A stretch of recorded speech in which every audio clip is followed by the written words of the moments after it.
Hello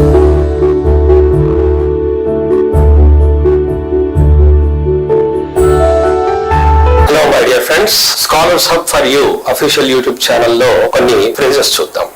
right, phrases అంటే నేను already మీకు చెప్పాను, గ్రూప్ ఆఫ్ వర్డ్స్ అన్నమాట. ఒక వర్డ్ లాగా కనబడదు, అది గ్రూప్ ఆఫ్ వర్డ్స్ ఉంటాయి, but all the words consider to be one word అన్నమాట. అలా ఉంది. ఇంగ్లీష్ లో చాలా వరకు మనల్ని కన్ఫ్యూజ్ చేసే విషయాలు చాలా ఉన్నాయనుకోండి. సరే, వన్ బై వన్ మనము అన్ని చూస్తాము. మాక్సిమం మనము అంతా క్లియర్ చేసుకోవడానికి ట్రై చేస్తాం. ఓకే, ఇప్పుడు ఒకసారి ఇది చూడండి. ఏంటిది? ఫ్రేజెస్. ఓకే, ఫ్రేజెస్ మళ్ళీ నేను మీకు ఇంకొకసారి చెప్తాను. గ్రూప్ ఆఫ్ వర్డ్స్ అన్నమాట. Group of words. ఫ్రేజెస్ అంటే గ్రూప్ ఆఫ్ వర్డ్స్. అయితే దీని గురించి తెలుసుకోవాలంటే ఏంటంటే మనకు ఒక పాయింట్, ఇంపార్టెంట్ పాయింట్ తెలియాలి. మనకి యాక్చువల్ గా సెంటెన్స్ తయారు చేయాలి అని అంటే మనకి ఫ్రేజ్, క్లాజ్ రెండు ఉంటాయి అనమాట. క్లాజ్ అంటే ఏంటంటే దాంట్లో సబ్జెక్ట్ వర్బ్ ఉంటుంది, అండ్ సబ్జెక్ట్ వర్బ్ ఉన్నప్పుడు ఒక సెంటెన్స్ అవుతుంది. అది డిపెండెంట్ అవ్వచ్చు, ఇండిపెండెంట్ అవ్వచ్చు. కానీ ఫ్రేజ్ అంటే ఏంటంటే దాంట్లో మీరు గుర్తుపెట్టుకోండి, no subject no verb. No subject no verb అంటే ఫ్రేజ్ లో సబ్జెక్ట్ ఉండదు, వర్బ్ ఉండదు.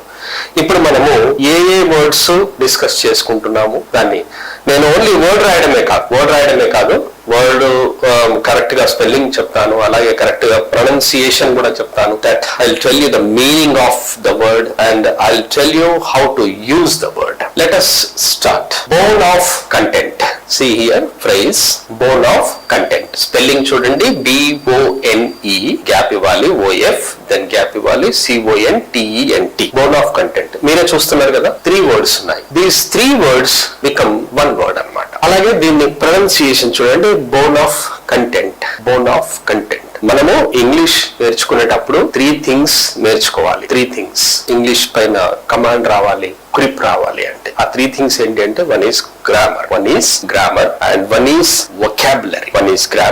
one is vocabulary and one is pronunciation also one of the important parts when you learn some language.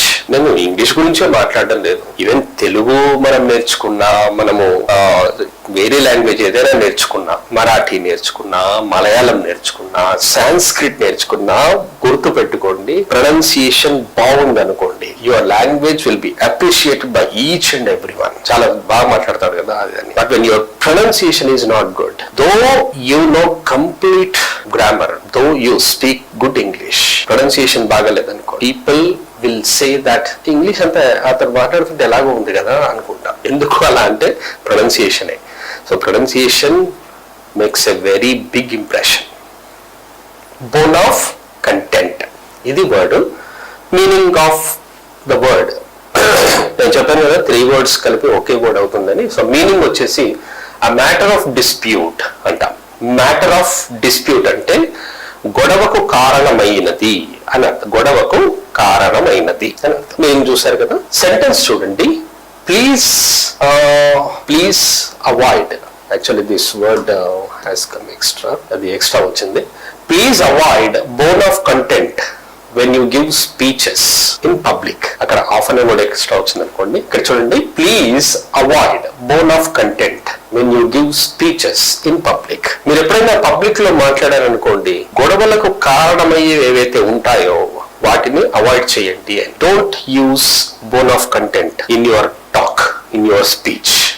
Controversial talk అని కూడా అనొచ్చు. Controversial things ఏవైతే గొడవకు కారణమవుతాయో వాటిని అవాయిడ్ చేస్తే బెటర్ అని. ఇక్కడ please avoid bone of content when you give speeches in public అన్నాం. అదే విధంగా ఇక్కడ మనం చూసుకుంటే bone of content word is ఇక్కడ చూడండి.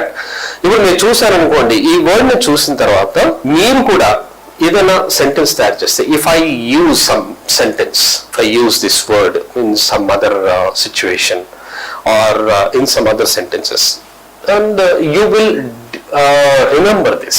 You have to use the same word in different ways, and you have to make your own sentences. Then you will remember this. ఒకసారి మనం చూడగానే గుర్తుండదు కదా, right? So this is bone of content. కొన్ని చూద్దాం అనుకోండి మనము, ఇవి చాలా ఉన్నాయి, కాకపోతే this is one of those. Next చూడండి, a red letter day. A red letter day. So చూడండి, ప్రొనౌన్సియేషన్ ఉన్నాను. ఏ రెడ్ లెటర్ డే కాదు, అది ఏ కాదు యాక్చువల్ గా. వెన్ యూ సీ ఏ అనేది చూస్తా చూడండి, ఇప్పుడు ఎ బాయ్ అని ఉంది, ఎ బాయ్, ఇది ఏ బాయ్ కాదు, అది అ బాయ్. యాక్చువల్ గా కరెక్ట్ గా ప్రొనౌన్స్ చేయాలంటే అ బాయ్ అనాలి, అలా అనమాట. అంటే ప్రొనౌన్సియేషన్ అని వస్తుంది. ఆ రెడ్ లెటర్ డే అనాలి, a red letter day, R E D red, L E T T E R letter and D A Y day, a red letter day. Four words ఉన్నాయి చూడండి, బట్ 4 words బికమ్ 1 word. అయితే మీనింగ్ ఏంటో చూద్దాం. దాని అర్థం ఏంటి అంటే అన్ ఇంపార్టెంట్ డే, ముఖ్యమైన రోజు అని అర్థం, ముఖ్యమైన రోజు. దాని సెంటెన్స్ చూద్దాం. If you want to use that same word in a sentence, no one should forget red letter days in life. No one should forget red letter days in life. ముఖ్యమైన రోజులని ఎవరు కూడా మర్చిపోవద్దు అనేది సెంటెన్స్. వర్డ్ ఎక్కడుందో చూడండి my dear, word is here, red letter days. ఇక్కడ ఆ రెడ్ లెటర్ డే అన్నాం, ఇక్కడ డే అని వచ్చింది కదా, సింగులర్ వచ్చింది కాబట్టి సింగులర్ వచ్చింది, ఇక్కడ ఏ వచ్చింది, ఆ రెడ్ లెటర్ డే. ఇక్కడ మనము రెడ్ లెటర్ డేస్ అని రాసాం, ప్లూరల్ వర్డ్ డేస్ అని రాసాం కాబట్టి ఆ తీసేయచ్చు మీరు, రెడ్ లెటర్ డేస్ అని డైరెక్ట్ గా రాయొచ్చు. That means no one should forget important days in life అని అర్థం. నెక్స్ట్ చూద్దాం. To bury the hatchet, to berry